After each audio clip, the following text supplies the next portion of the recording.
Hi guys, this is Becky. Welcome back to my channel.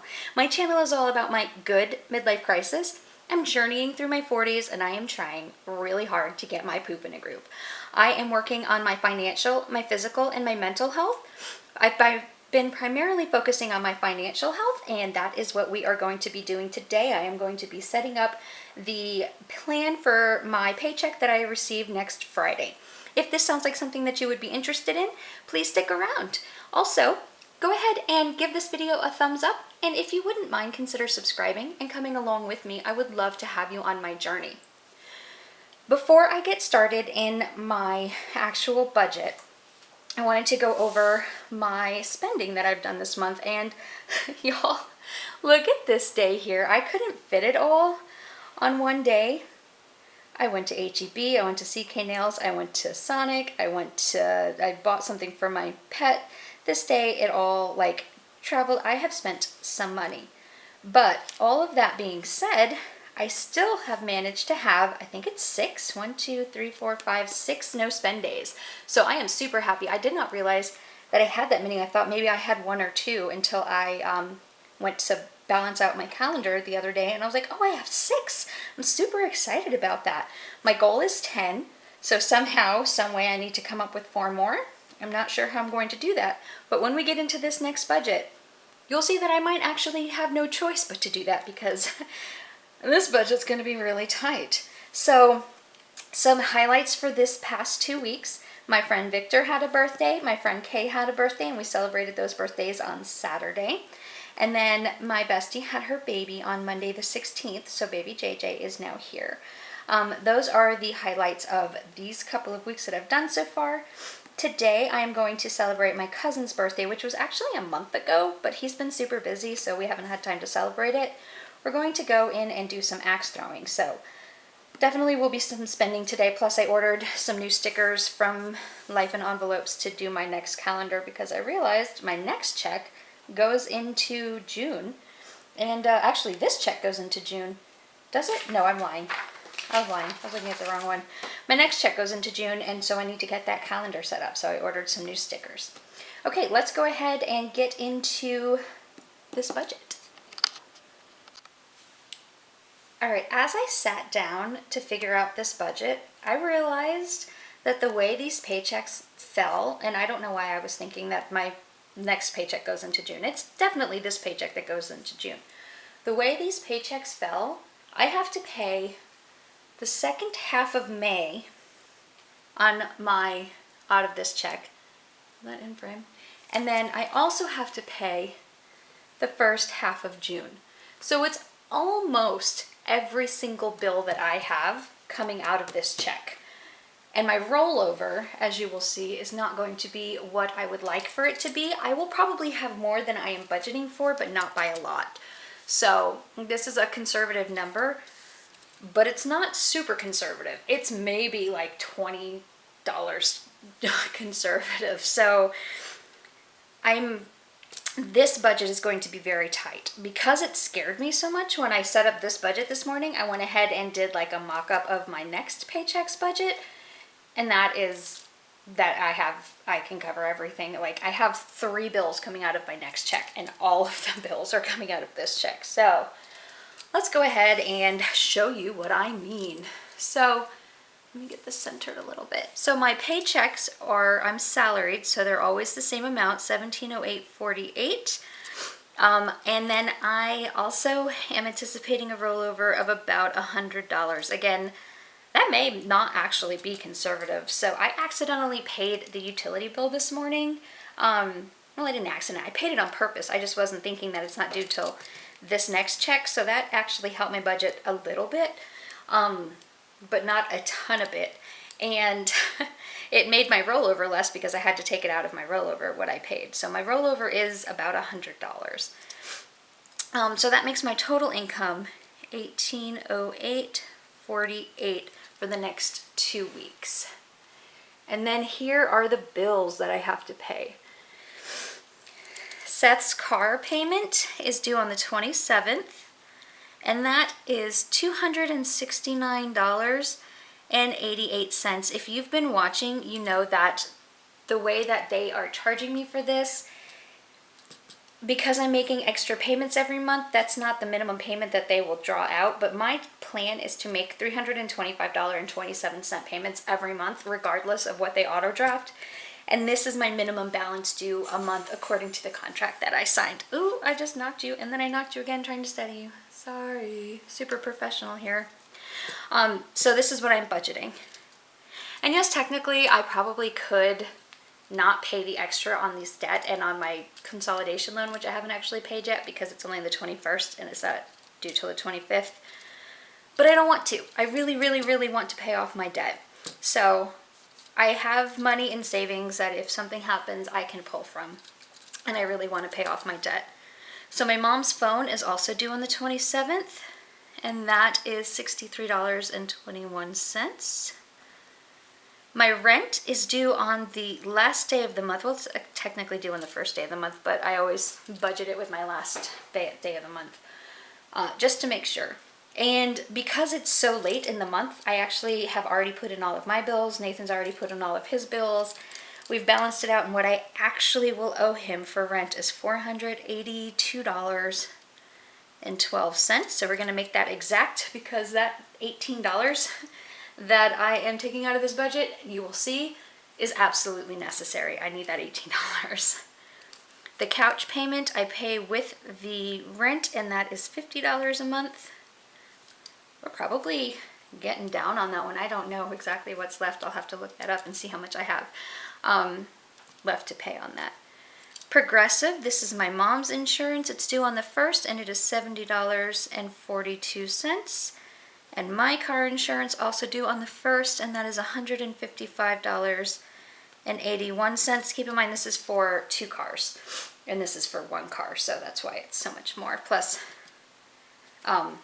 I live in a more populated area than my mom. I don't have as long of a driving history as she has. She gets all kinds of discounts on hers. Okay, Aflac is my supplemental health insurance that I pay for myself. It is $82.55 a month. Wash and Roll is my car wash. Y'all, I don't think I used this one time this month.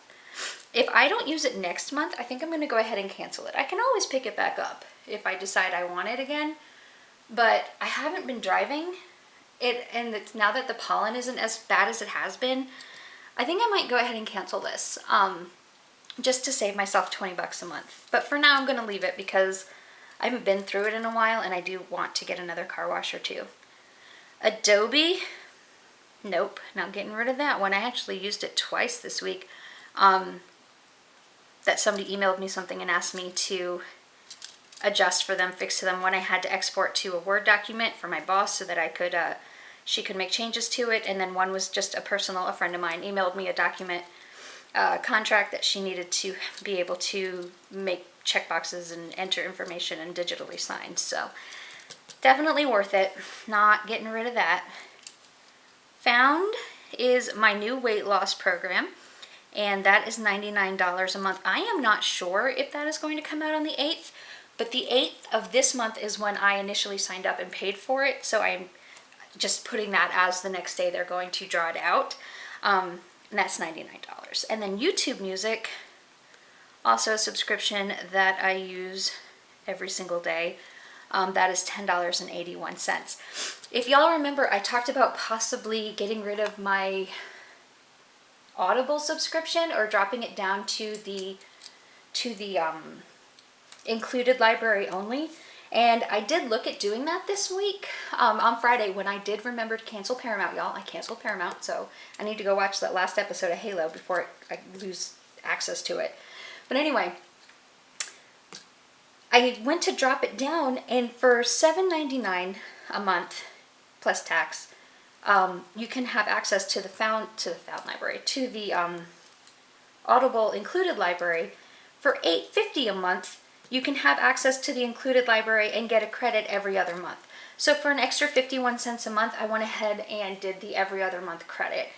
So we'll see how that works. If I'm still not using the every other month credit, I'll save myself 50 cents a month, but I feel like it's worth 50 cents. An extra $1 gets me a credit a month, every other month, so that's probably worth it for me. So that makes my bill total, y'all get ready for this, $1,300 $319.99. Keep in mind, I only had a paycheck of $1808.48. So that leaves me only $488.49 to stuff everything else with. So we are pretty tight this check. I don't know how to... Coming down to my envelopes, these are my variable expenses for the month. I'm going to bring the $488.49 down. Dining out, I always give myself $75 a paycheck, and groceries, I allow $150 a paycheck. Gas, I am upping to $40 because, y'all, gas is $4.20 in my area, that is so unheard of. I've never seen it that high. It is up almost double what it was this time a month ago or 2 months ago. So even though I still have half a tank, I am going to give myself $40 for that because that's a week from now and I do have to drive to Round Rock today. So my contacts, no, my ecclesial expenses, I'm only going to have $40. I'm hoping that I'll have more in my rollover and I can do more than $20 a week. But I want to do at least something. So I'm going to do $20 a week for my ecclesial expenses. And then my contacts, if you're not familiar, this is my church donation. I try to put something in the bag every week. I've been trying to do $75 a week, but this check is just super tight. So $40 is what I have to work with for this paycheck, and hopefully if I find more money, it'll go into there. And then my contacts, I put $21 away out of each check because I get contacts every 2 weeks. And every 4 weeks, and they are $42. So $21 out of each check covers me for my contacts when they come out. So this makes my total for variable expenses $326. Sorry, it's so hard to write at the bottom of the page. Which leaves me a whopping $162.49 to do sinking funds, extra debt, and savings. So let's see how I can do that. I can do that by really not putting anything into sinking funds. So we said I had $162.49.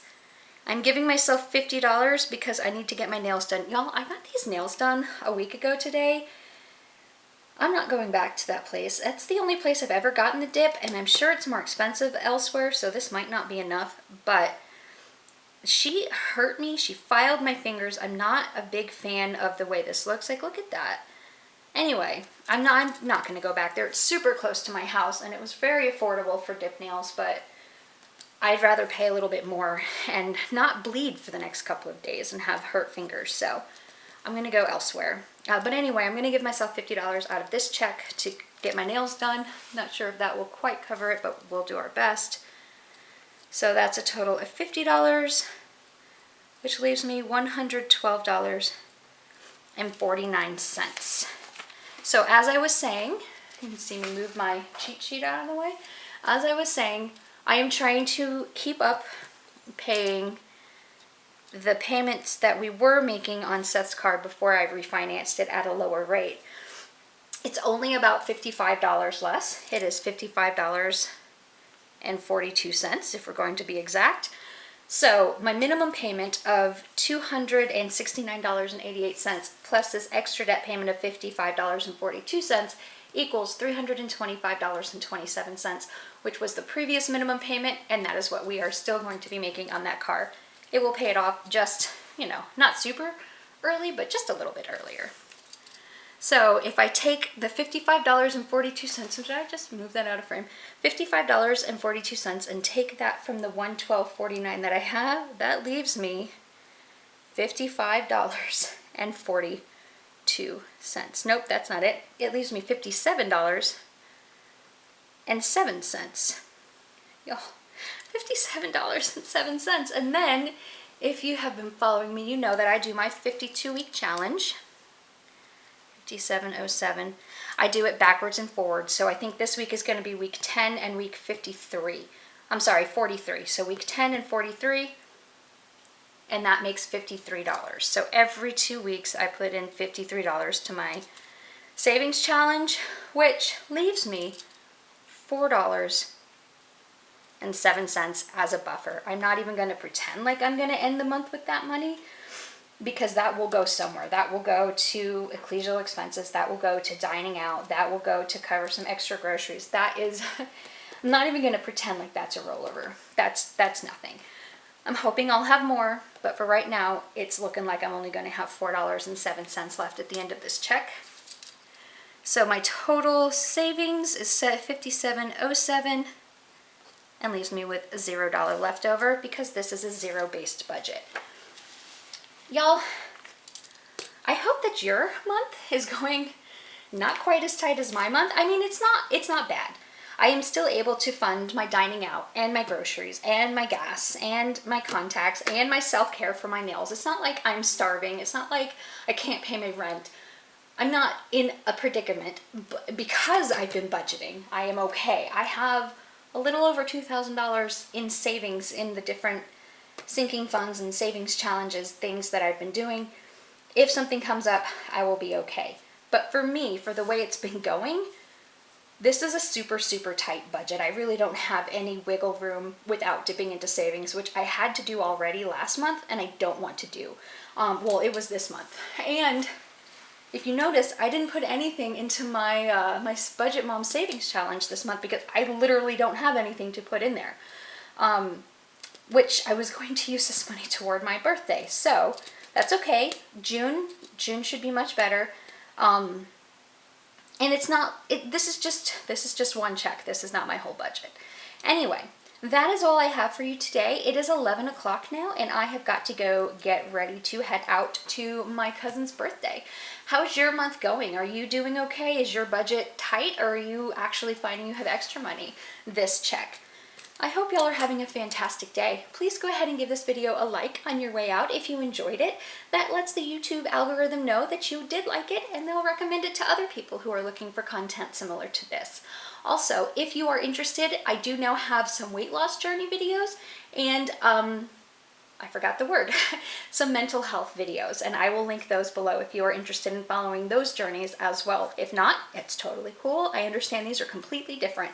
But for me, it's all a part of my midlife crisis, my good one, where I woke up at 40 and I was like, Becky, what are you doing? You're overweight, you don't have any money, you have a lot of trauma you need to deal with. Let's get your poop in a group. So if you are interested in following these, please subscribe to my channel. It helps me out and you get access to my content. It's a win-win. I really don't see a bad side to this. I hope y'all are having a fantastic day wherever you are, and I'll talk to you later. Bye.